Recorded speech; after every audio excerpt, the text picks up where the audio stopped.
میں یہ بات کہتا ہوں اور آپ تک اس بات کو پہنچانا چاہتا ہوں تاکہ آپ یہ سمجھیں کہ جمعیت علماء کا کردار اس ملک کو اٹھانے میں، امن و امان کو قائم کرنے میں، ملک کی ترقی میں کیا ہے، آپ اس کو اپنے ذہن میں رکھیں۔ اس لیے کہ جس قوم کو اپنے بزرگوں کی تاریخ سے ناواقفیت ہوتی ہے اور وہ اپنے پوروجوں کی تاریخ اور قربانیوں سے ناآشنا ہوتی ہے، وہ قوم اپنے مستقبل کے لیے اپنے صحیح رخ کو کبھی اختیار نہیں کر پاتی۔ آپ کو سمجھنا چاہیے کہ بزرگوں نے دیا کیا ہے۔ میں کہتا ہوں کہ ملک آزاد ہوا، لیکن ملک آزادی کے ساتھ تقسیم بھی ہو گیا۔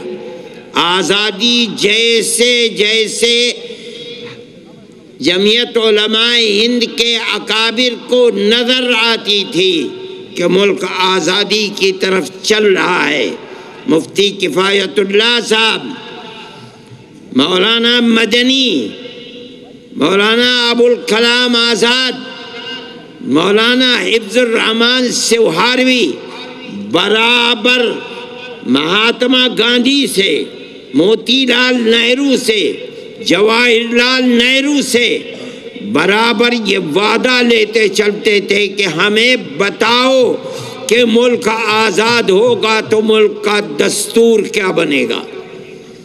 کیا ملک ہندو راشٹر بنے گا یا ملک کا دستور سیکولر دستور بنے گا؟ اور تجاویز موجود ہیں۔ سن 46 کا کانگریس کا بلٹن موجود ہے، ہمارے پاس کانگریس کے جواب موجود ہیں، آج بھی موجود ہیں، جن میں کانگریس کمیٹی، اس کی ورکنگ کمیٹیاں، اس کے عام اجلاس برابر ہمارے خطوط کا جواب دیتے ہیں اور یہ وعدہ کرتے چلتے ہیں کہ ملک آزاد ہوگا تو ملک کا دستور سیکولر دستور ہوگا۔ اب ملک آزاد ہوا، بدقسمتی سے آزادی کے بعد ملک تقسیم ہو گیا اور ایک جماعت نے اسلام کے نام کے اوپر ملک کے تقسیم کرنے کا مطالبہ کیا۔ ہمارے اکابر نے اس کی مخالفت کی، ان کے گلے میں جوتوں کا ہار ڈالا گیا، ان کی ٹوپیوں کو اچھالا گیا، ان کی پگڑیوں کو پامال کیا گیا، مگر انہوں نے اپنی قوم اور اپنے ملک کے لیے جس نظریے کو حق سمجھا تھا ہر چیز کو برداشت کیا، مگر ایک بال برابر ان کے پیر میں جنبش نہیں آئی۔ یہاں تک کہ ملک تقسیم ہوا۔ یہ ملک تو اللہ کا ملک ہے، زمین و آسمان وہ جو چاہتا ہے کرتا ہے۔ ملک کی تقسیم کے بعد ہندوستان میں ایک آواز اٹھی، میں نام لینا نہیں چاہتا ہوں، اگر نام لوں گا تو لوگوں کو تکلیف پہنچے گی۔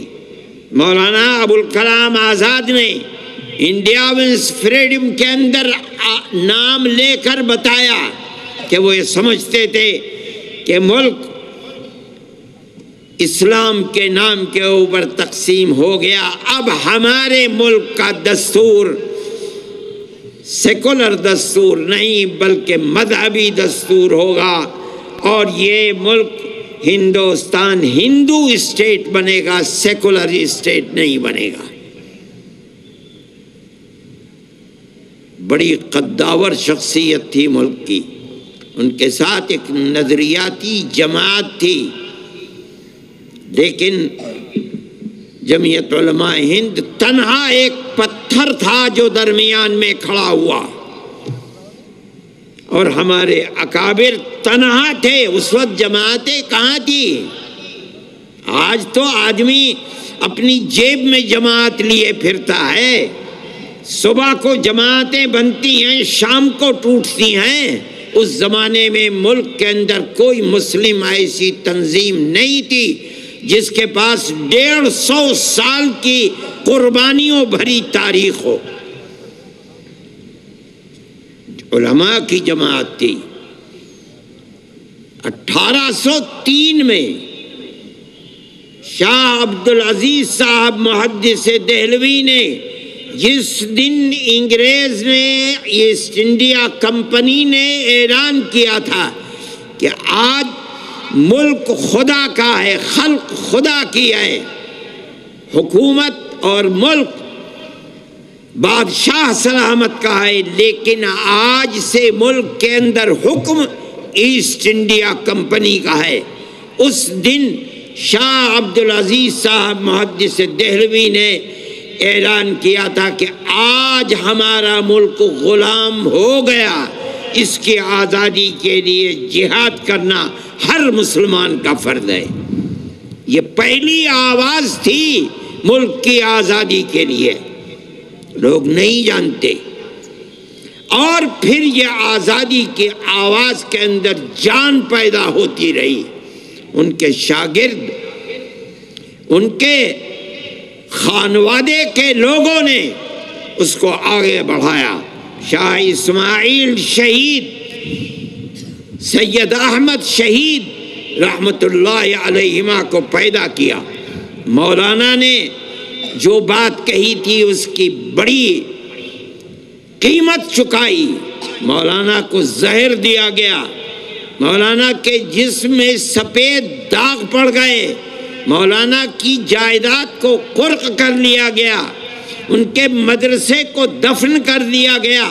یہ تمام کچھ ہوا، لیکن وہ مرد مومن تھا، سب کچھ اس نے برداشت کیا، لیکن اس کے پیر میں جنبش نہیں آئی۔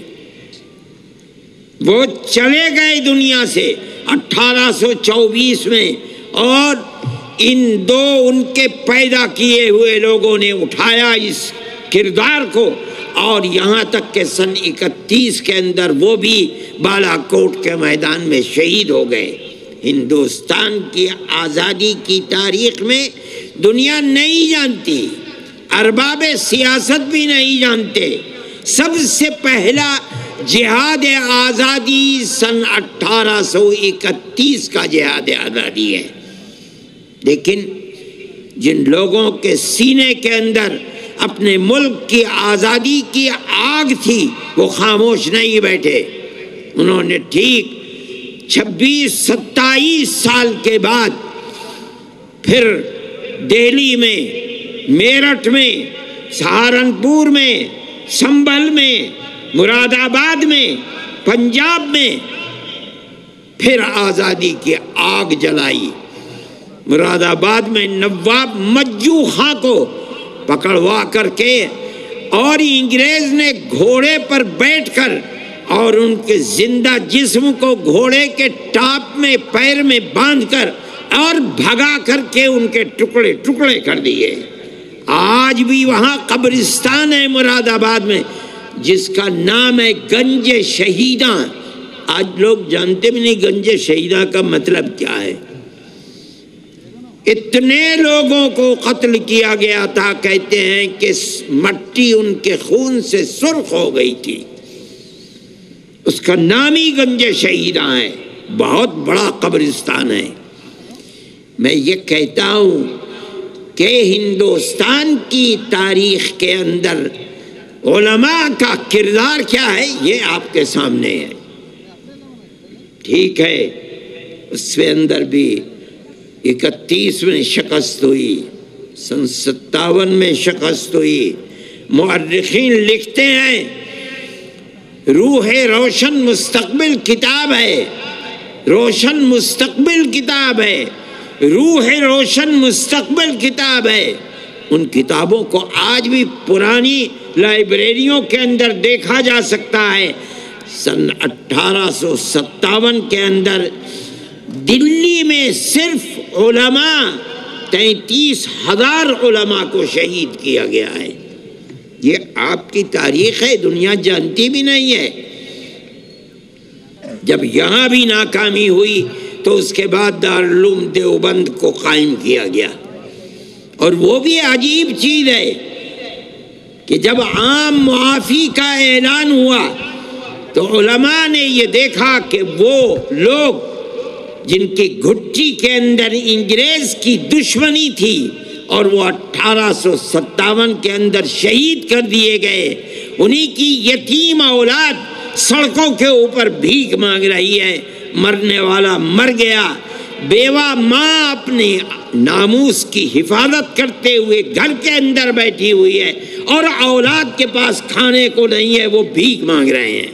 چرچ کے لوگ ان کا ہاتھ پکڑ رہے ہیں اور ماں سے کہتے ہیں یہ بچہ ہمیں دو، ہم اس بچے کو مفت پہنائیں گے، مفت کھلائیں گے، مفت پڑھائیں گے، اور اس کے بعد اس کو علم دے کر گورنمنٹ کی ملازمت دلائیں گے، یہ اپنے پیٹ کو بھی پالے گا، تمہارے پیٹ کو بھی پالے گا۔ یہ ان کے لیے ایک بہت بڑی چیز تھی کہ جس کا باپ انگریز کی دشمنی کے ملک کی آزادی کے لیے اپنی جان قربان کر دیتا، آج انگریز اسی کے اولاد کو پکڑ کر اپنا وفادار بنا رہی ہے۔ یہ لوگ فقیر تھے، درویش تھے، ان کے پاس کچھ نہیں تھا، انہوں نے اعلان کیا، دارالعلوم دیوبند کی بنیاد ڈال دی سن 1866 میں، اور یہ کہا اپنی اولاد ہمیں دو، ہم اسے مفت پڑھائیں گے، مفت لکھائیں گے، مفت کتابیں دیں گے، کھانا دیں گے، اور مجاہد باپ کی اولاد کو مجاہد بنا کر دنیا کے سامنے پیش کریں گے۔ وہ اس میں کامیاب ہوئے۔ یہ حیرت کی بات ہے، انگریز اگر کہتا تھا کہ ہم اس کو کھانا روٹی دیں گے، پڑھائیں گے، اس کا دعویٰ یہ تھا کہ اس کی حکومت کے اندر سورج غروب نہیں ہوتا۔ ہندوستان کی دولت کو انہوں نے لوٹا تھا، وہ لوٹ رہے تھے، ان کے ہاتھ میں طاقت تھی۔ یہ تو درویش لوگ تھے، ان کے پاس صبح کا کھانا ہے تو شام کا نہیں، شام کا ہے تو صبح کا نہیں، ان کے اندر کہاں سے یہ طاقت پیدا ہو گئی؟ لیکن آپ یہ دیکھیے، اور 150 سال کی تاریخ میں اس کے اوپر غور کیجئے، ان کے پاس خود کچھ نہیں تھا، انہوں نے مسلمان قوم کو تیار کیا اور کہا کہ ان مدرسوں کی حفاظت کرو، مجاہدین کے ان بچوں کے لیے چندہ جمع کرو، مجاہد کی اولاد کو ملک کے آزادی کے لیے جہاد کرنے والا بناؤ۔ لوگوں نے اپنے دل نکال کر دے دیے، اور 150 سال کی تاریخ میں آج تک دنیا میں یہ قوم کہیں بھی بس رہی ہے، ان مدرسوں کو چلا رہی ہے۔ یہ ان کی کرامت ہے، انہوں نے قوم کو یہ پیغام دیا کہ اگر اس مدرسے کی حفاظت کی تو تمہاری آنے والی نسلوں کے دین و ایمان کی حفاظت ہوگی، اگر یہ ختم ہو گئے، ان کے دروازے بند ہو گئے، تو تمہاری آنے والی نسلوں کے دین و ایمان کی بھی کوئی گارنٹی نہیں ہے۔ میں یہ بات کہتا ہوں کہ ملک کا وہ سیکولر دستور جس کے اندر اقلیت اور اکثریت نہیں بلکہ اس ملک کی حفاظت چھپی ہوئی ہے، ضامن ہے، وہ دستور ہے جس دستور کو جمعیت علماء ہند نے بنوایا ہے۔ جمعیت علماء ہند نے کہا کہ ہماری 150 سال کی قربانیاں ہیں، ہم آپ سے وعدہ لیتے چلے ہیں، آپ کی تجاویز ہمارے پاس ہیں، آپ نے یہ کہا ہے، ہم سے وعدہ کیا ہے کہ ملک آزاد ہوگا تو ملک کا دستور سیکولر دستور ہوگا۔ وہ تجاویز موجود ہیں کہ مسلمانوں کی مسجدیں محفوظ رہیں گی، قبرستان محفوظ رہیں گے، مسلمانوں کے تہذیب و تمدن محفوظ۔ ایک لسٹ ہے، میں تو یاد نہیں رہا، میں وہ لے کر کے آتا، میرے تو بیگ میں رکھی ہوئی ہیں۔ آپ نے ہم سے وعدے کیے ہیں، ان وعدوں کو پورا کیجئے۔ اگر ملک کی تقسیم کے اوپر دستخط کیے ہیں، آپ مجرم ہیں، آپ نے دستخط کیے، ہم نے دستخط نہیں کیے۔ ہماری ٹوپیاں اچھالی گئی، ہماری پگڑیوں کو زمین سے روندا گیا، ہم کبھی پیچھے نہیں ہٹے۔ جمعیت علماء کا وزن تھا، یہ 150 سالہ تاریخ تھی، وہ لوگ تاریخ کے جاننے والے تھے، وہ سمجھتے تھے کیا بات ہے۔ جمعیت علماء کے سامنے انہوں نے گھٹنے ٹیکے اور ملک کو سیکولر دستور ملا۔ یہ سیکولر دستور اس ملک کی اقلیت اور اکثریت کے لیے خدا کی بہت بڑی نعمت ہے، اس پورے ملک کے لیے خدا کی نعمت ہے۔ میں یہ کہتا ہوں کہ اب حالات نے ملک کے کروٹ لی ہے۔ جمعیت علماء کا نظریہ میں نے آپ کے سامنے پیش کیا۔ جمعیت علماء نے ملک کو سیکولر دستور دیا، یہی جمعیت علماء کا نظریہ ہے۔ سیکولر دستور کا مطلب یہ ہے کہ حکومت کا کوئی مذہب نہیں ہے، ملک میں بسنے والا جنتا ہر مذہب کی ماننے والی اپنے مذہب پر عمل کرنے اور چلنے میں آزادی رکھتی ہے۔ رہ گیا ملک، حکومت، اس کا کوئی مذہب نہیں ہے۔ جمعیت علماء اپنے اس نظریے کے اوپر قائم ہے۔ ہم قومی یکجہتی کے پروگرام آج سے نہیں 70 سال سے کر رہے ہیں، اس سے پہلے سے کر رہے ہیں۔